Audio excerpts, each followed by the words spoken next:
嗨，我係維維，我有一個開麵包店嘅諗法，所以請咗呢一位師傅嚟幫我手。淨係睇個外表就知道佢好專業啦。睇下呢啲麵包都係佢整㗎。介紹另外一位師傅俾你哋識，雖然佢係徒弟仔，但係佢個鼻超級靈，做麵包都係非常之有天分㗎。嚟睇睇佢做嘅麵包。首先我哋撈白哥狗仔嘅顏色，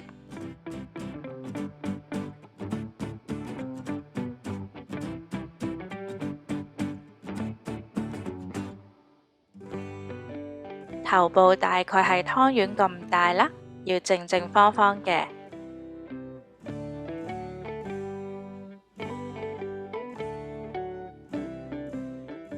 頭頂壓3條線，準備好細粒嘅黑色做黑眼圈。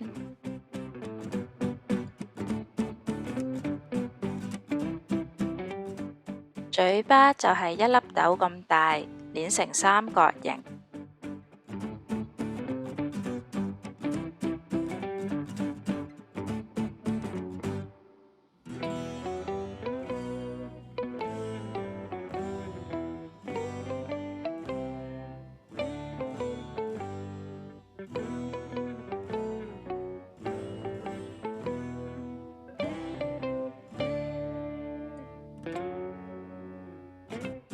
眼白就更加細啦，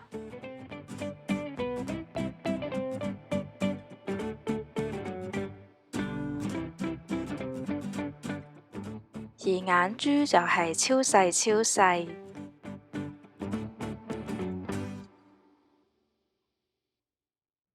耳仔都係用1粒豆咁大，捏成3角形。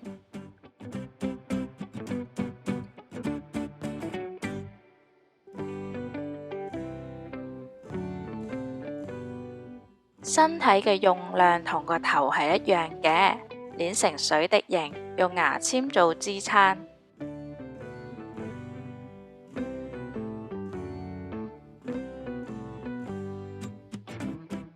藍色加皮膚色，再加黑色，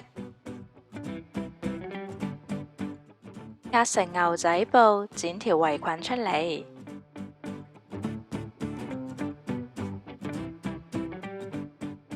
圍裙係梯形嘅，用工具壓布料嘅紋理。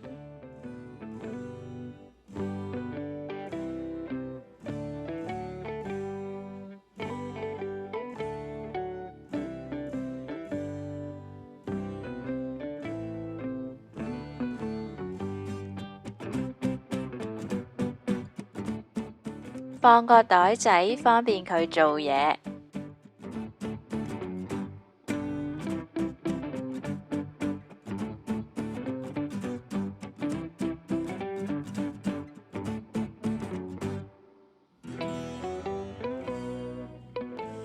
放手同埋尾巴，點解冇腳嘅？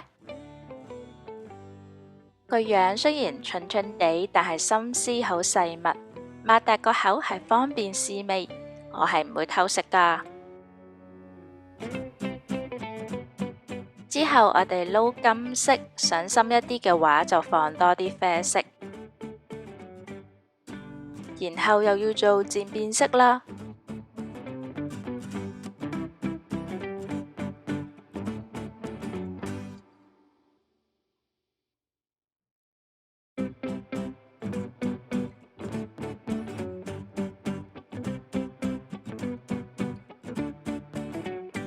我改良咗個整法，將兩邊接到好短，然後就好似捲棉胎咁，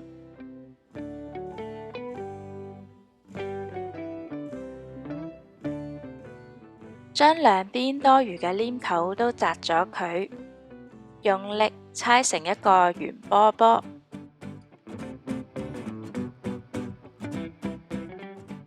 將最靚嗰一面留返做正面。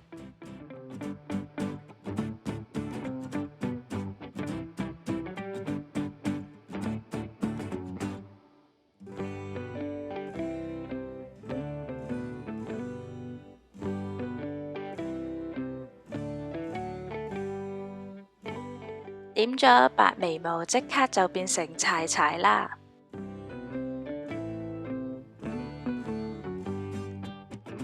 都係藍色加皮膚色。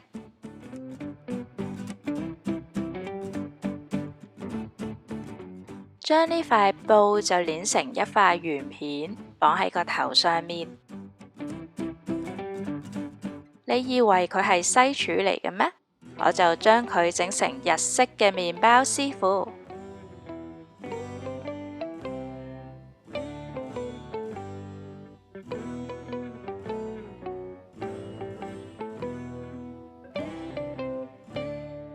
眼睛嘅形狀其實唔係圓形㗎，係一個肥肥地嘅水滴形。咁樣整呢，會有鳳眼嘅效果。佢個樣好認真啊，因為整好麵包係佢嘅使命啊。將白色攣成一個鈴鈴嘅形狀。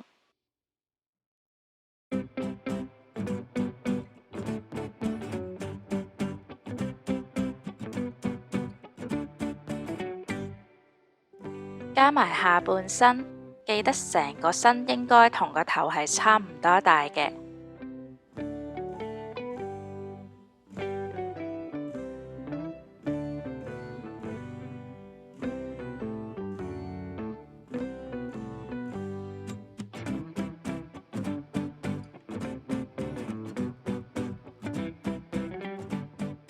着埋件廚師衫就似模似樣啦。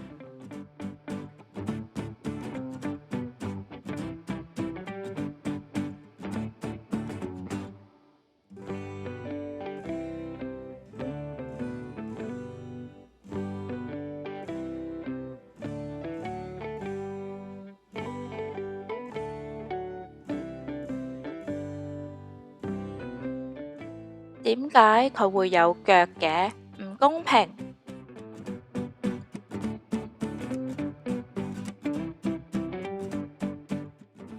忽然間地震，因為有件寵物墜落。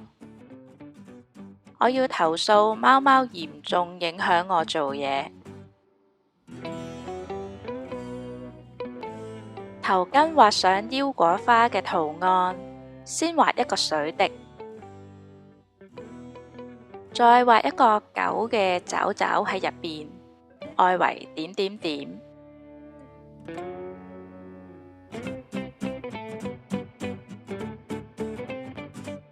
就算你畫衰咗一個，都係唔礙事嘅，畫滿晒就靚㗎喇。辛苦晒你啦！我要用我親手整嘅麵包嚟慰勞你。仲有我呢？留意我之後嘅短片，會教大家整麵包同埋呢啲籃。麵包店就嚟要開門㗎啦，可唔可以俾我去咗廁所先啊？